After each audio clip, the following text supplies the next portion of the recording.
Hi everyone, my name is Eylül Özaltın and I'm an electrical engineering student in Bilkent University.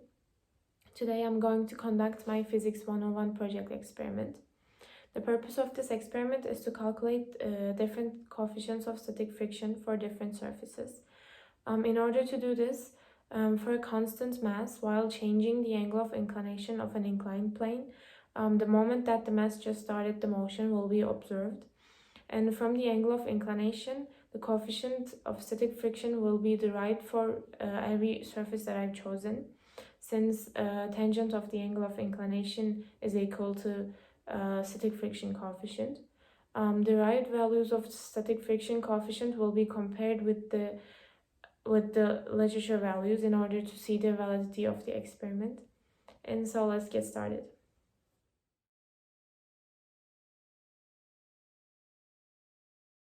So I'm going to use 5 different surfaces, which are plastic, sandpaper, glass, metal, and lastly wood.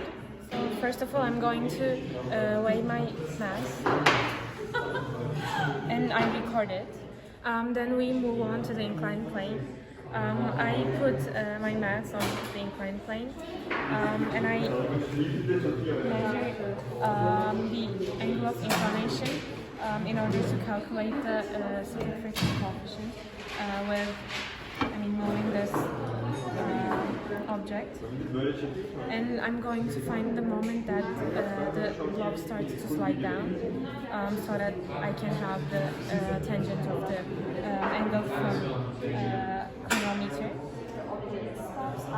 As you can see, it is not moving right now, and when I move a bit, it starts to slide down. So we need to take the moment that it is not sliding down to calculate the static friction coefficient, because after it starts to slide, we can say that it has overcame the static friction and the kinetic friction is present.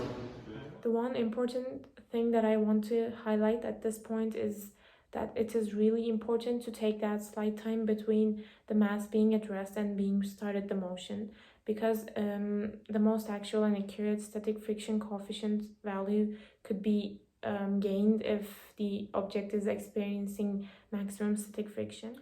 And so I conducted those same steps for 4 more different surfaces, as I explained at the beginning. At the end of the experiment, I gained those data.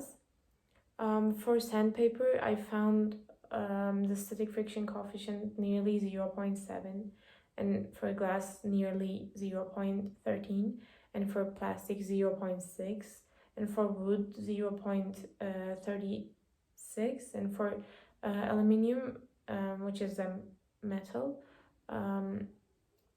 as 0.25. And when I compare those values with literature values of those surfaces, I saw that they are really close, so I can say that the experiment was successful. Order of static friction coefficients goes from the biggest to the smallest, like sandpaper, plastic, wood, aluminium, and glass. And it is the hardest to move the object on sandpaper and the easiest to move it on glass.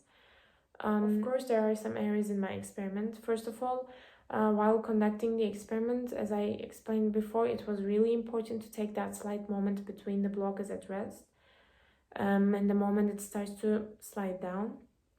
It may be taken not as exact as expected, since it is really hard to have that moment. So the object may not be experiencing the maximum static friction. And the other resource of error is the limitations caused by instruments used.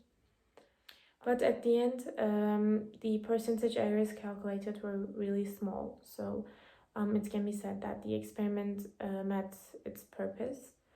And thank you for listening to my experiment.